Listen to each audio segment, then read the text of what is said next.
Hi YouTube, SBG, Sword Nation Forum, United Backyard Cutters. This is Dojo. I'd like to have a talk with everybody today. Today we're going outside for the first time. We have some sunny weather, and we're going to perform our first destructive test. The sword we're going to be working with today is a 3 to 4 year old or so 1045 steel Ronin Dojo Katana.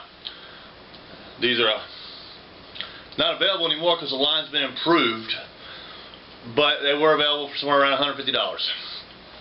You hear a lot of myths or facts, but you hear a lot of talk about 1045 steel having the propensity to have edge rolls of meaning harder targets. We're going to test that today. We're going to test that against a variety of targets, including small bamboo, big bamboo. Then we're going to cut some bottles to see if it's retained its edge. And then we're going to find something really crazy and cut it. And it's not going to be a failure on the sword's part when this sword fails today. This sword is going to fail today. That's the plan. We're going to destroy this sword and render it unusable today. Now, a word about destructive test. I don't have any specialized training. At one time I was a martial artist. That was years ago. Today I'm just a backyard cutting enthusiast. I've been around and had something to do with swords for years and years and years and years and years and years. I have never done the things with a sword like I'm going to do today, and neither do you need to do them. I'm doing it today because Chris of Ronin Katana sent me 5 swords recently to destroy for empirical testing to improve his brand, improve his line, and improve overall sword knowledge. This sword testing should not be done by you at home or by anybody, even by me, but I'm going to do it. The sword I'm going to destroy today is not a priceless antique. It's not a high-end training sword. It's admittedly a dedicated, heavy cutting sword, and it's an old one from a discontinued model that has since been improved, and it's a scratch and dent model which was not able to be sold at retail value. Okay? So what we're doing is we're trying to give a little value by empirical testing from this. This sword testing should never be done with guys like this little guy here around. He needs to be firmly inside where it's safe when you're doing something like this. Even if he's out of the way, a sword may break, sword blade may fly across the room or the yard and get this little guy. And that's something we don't want to happen. So make sure your little ones are firmly away, or well away, when you begin this. Go ahead, Doug. I know. Go ahead, buddy. Alright. Now, this is a sword that we're going to be testing today. It's a Ronin Dojo Katana from several years ago. It's scratch and dent. You can see why there. Then you can see the mod here on the side. The way these are different now, this does have an iron tsuba, but this is zinc alloy fittings. Chris has replaced these now with simple iron fittings. This is a chemical silk Suka Ito here. Chris has replaced all that with Silky Toe. These swords still come in under $200. Well, a lot of people worry about 1045 steel being minimally acceptable. Well, that's what we're testing today. First off, here's the sword. Let's check the sharpness of this sword, shall we? Can you see this? I hope you can.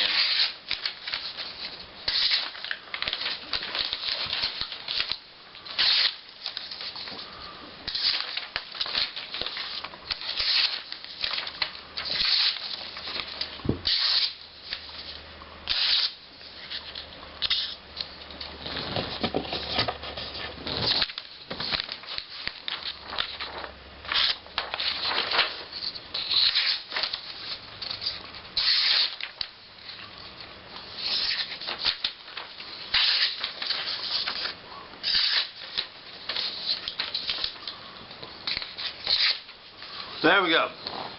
So we see we have a sharp edge. I'm going to take the sword out today, and we're going to see what she can do. See you outside.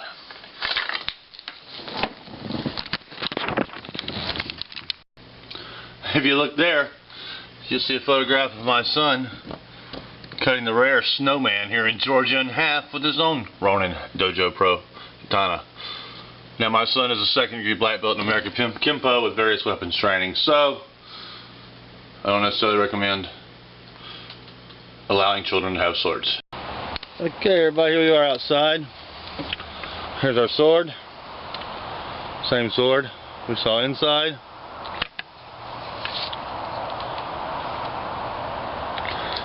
Now please excuse the state of my backyard. I had to have a septic drain field put in a while back, and they had to tear up all my grass. I had to plant new grass, so I'm not able to cut it this winter until spring. I'm going to start off having a little bit of fun and then go from there.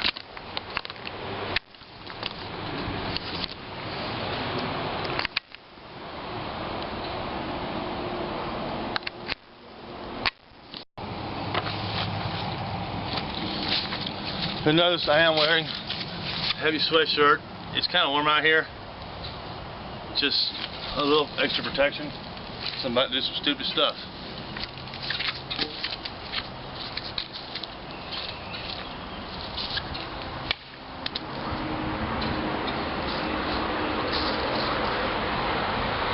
Normally I wouldn't cut an orange with a sword because of the edge blade, but I guess we don't really care about etching at this point, do we?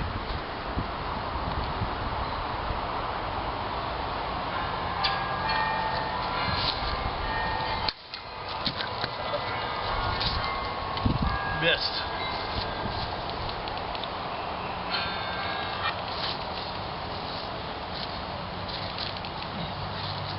Oh, didn't miss.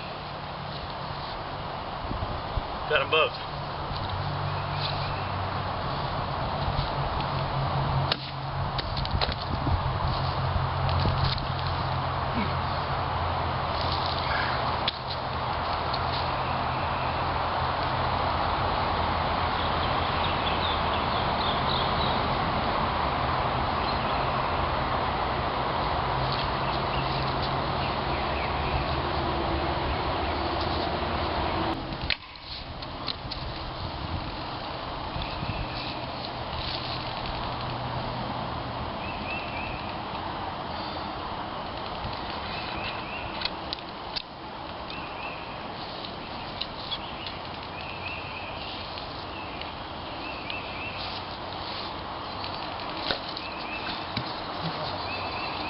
Okay, very good. Let's get started with some bamboo.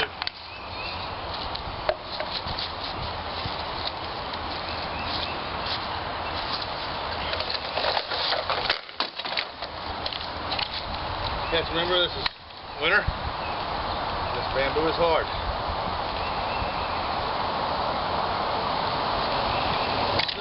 Cut bamboo.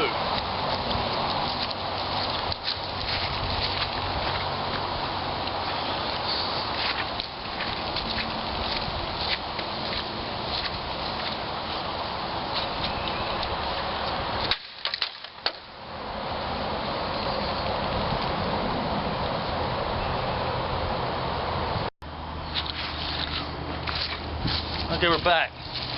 My camera batteries died. It's a good thing they did because I was shooting everything on compact.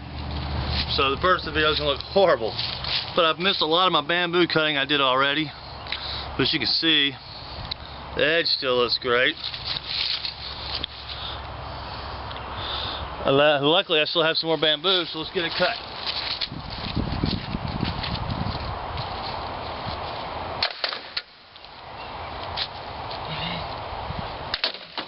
Big piece got saved for last because I had already cut a bunch.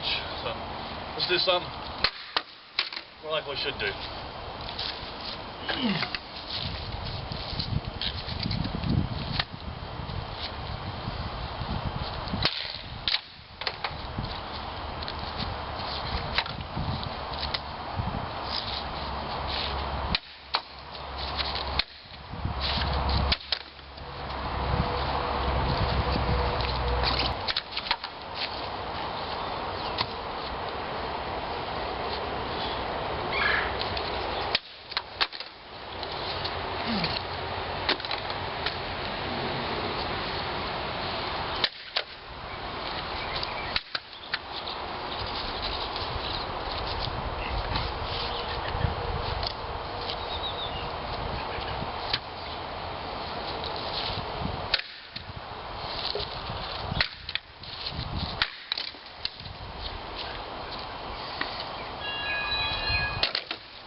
Now, we're really just getting under bamboo. It's ridiculous size and hardness for this light katana to cut.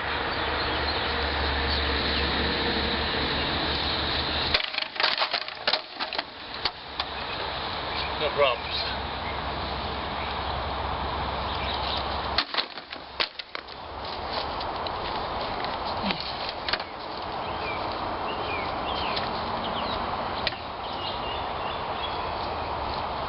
Again.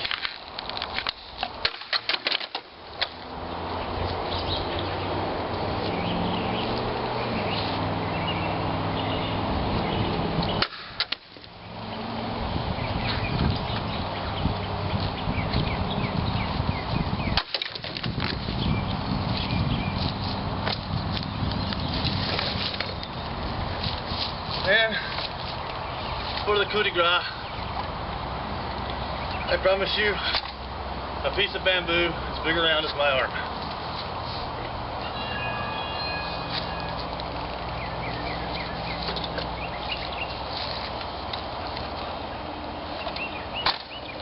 It may not be as big around as my upper arm. It's definitely my forearm. Let's give it a shot, shall we?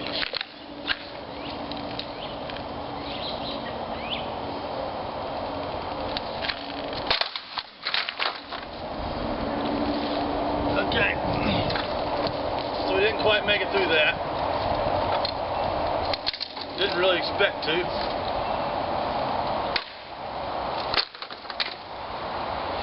Try this one more time.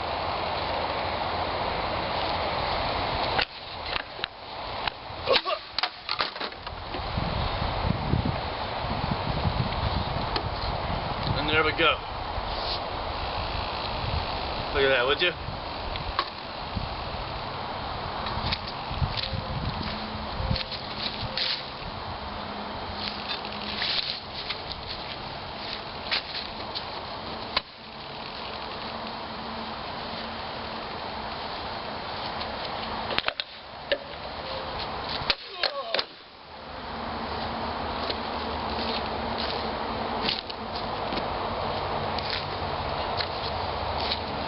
That's some big bamboo. In our edge. No rolling. Not a trace of rolling. Still nice and straight. This is 1045 steel, guys. This is steel everybody says is minimally acceptable, soft, and the edge rolls easily on. And you just see me tackle targets that I shouldn't have tackled with it. Okay, now I want to cut some bottles to test our edge after we just did the bamboo.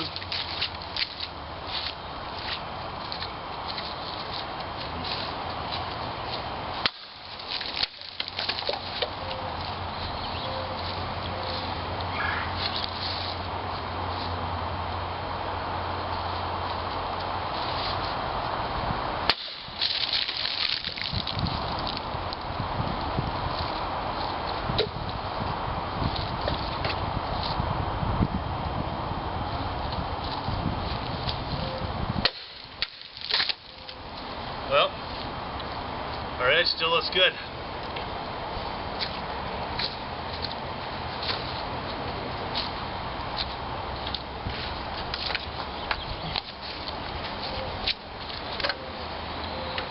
Okay, we've done bamboo, done bottle scents.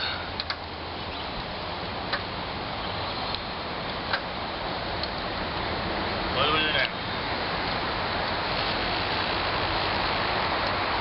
What does it say? I don't know. I would trim.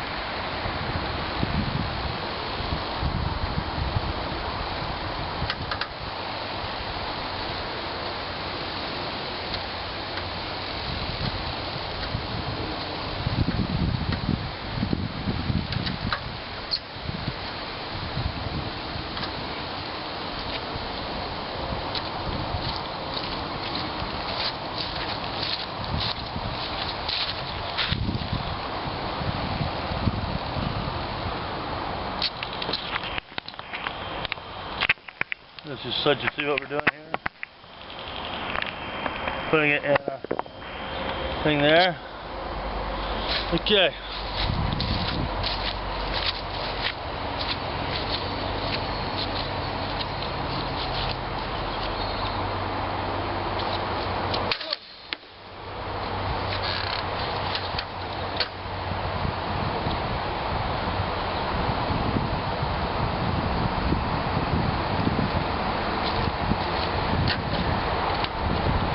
That's enough of that.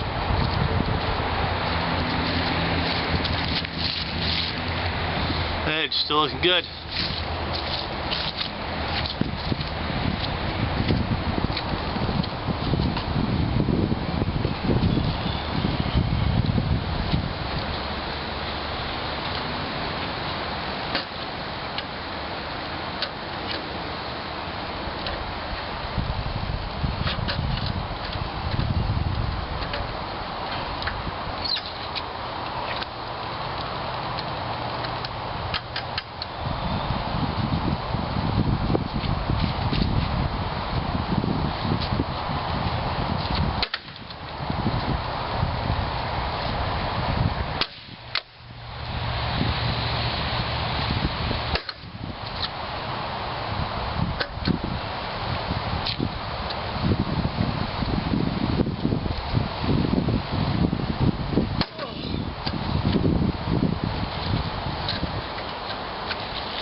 There we go.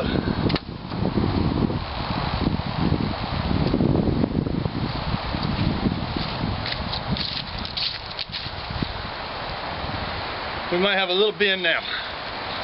Just a tiny, tiny bend maybe.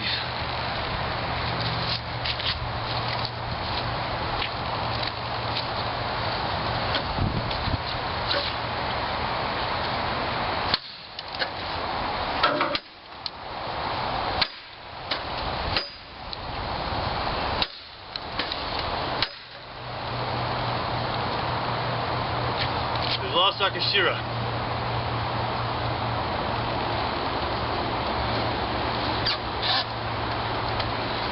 Katanas are not axes, guys. They're meant to cut flesh and blood. Okay, we've got our first minimal failure. We've lost our Kashira.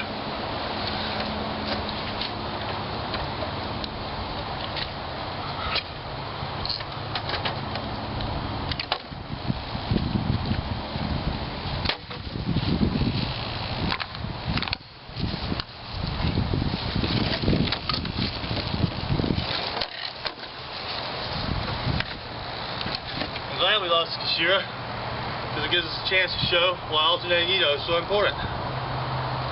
This won't unravel because it alternates as opposed to non-alternating.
Okay, our Kashira is gone a little bit. Our edge still isn't damaged.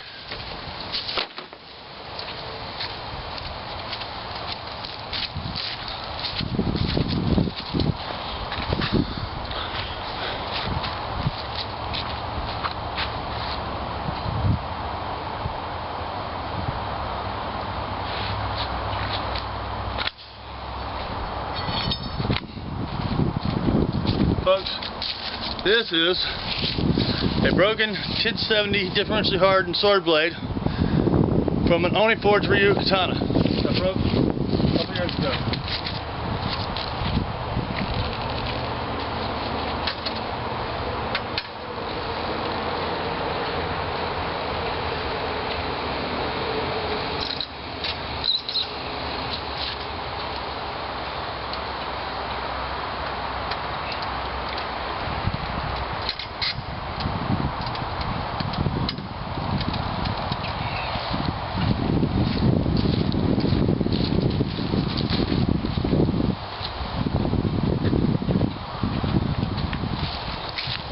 I'm going to put on a paintball mask and a glove on my leading hand.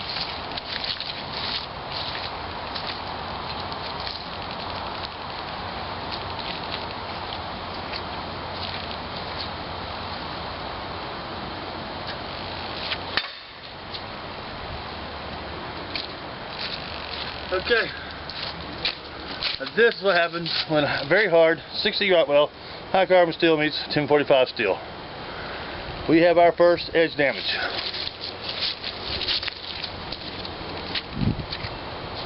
The 1070 steel has a little damage as well.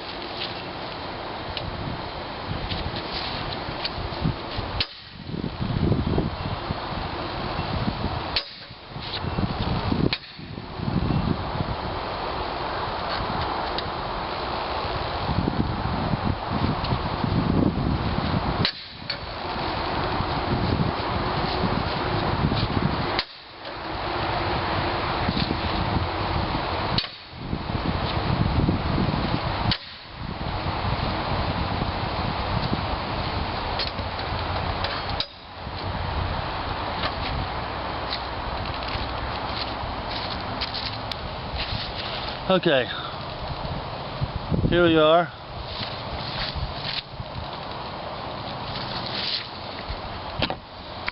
This is, let's zoom it out a little bit.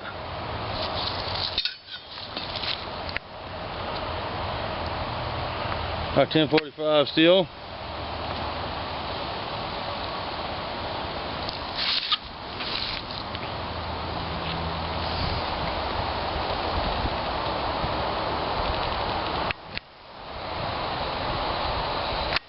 And here is our 1070 steel.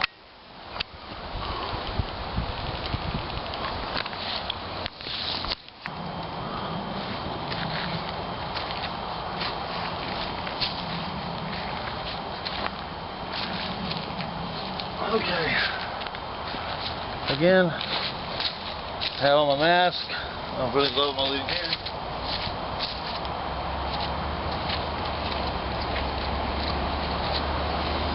Galvanized steel trash can.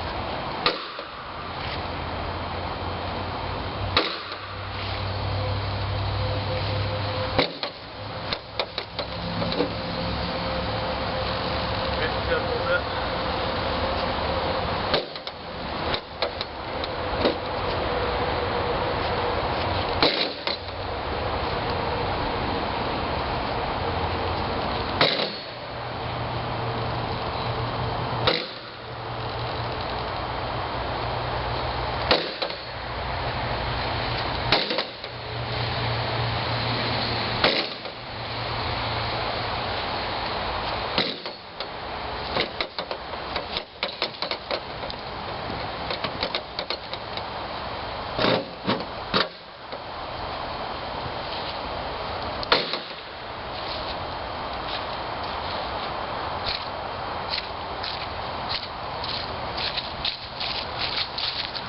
There we go.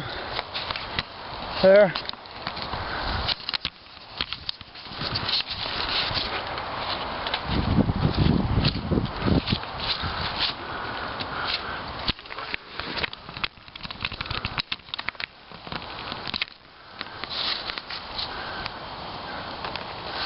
Can you see our trash can there?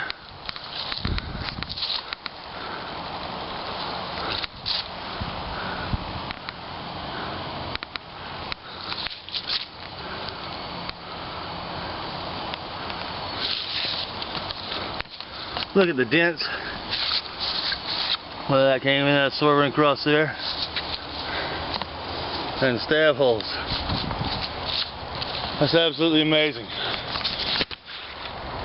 This is 1045 steel. It's got some damage. So there you have it. Okay, well.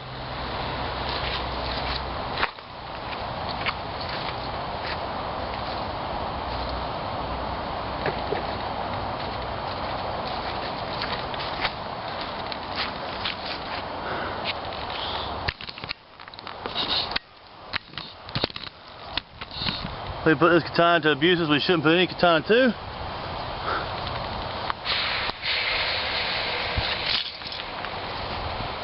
Fittings are a little loose.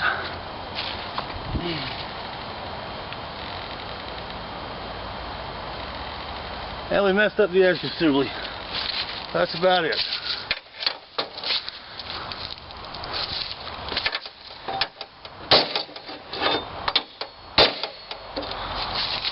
A hammer.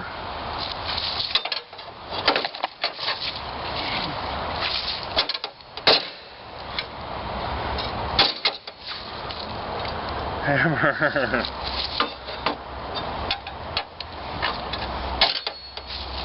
Okay, we finally got some significant bending here.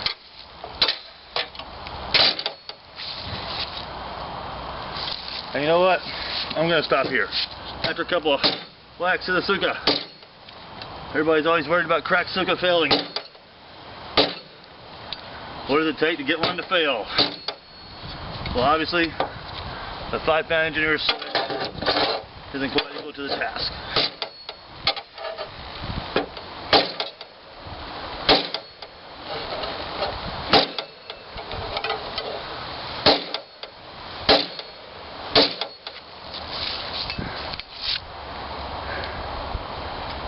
That's the best I can do.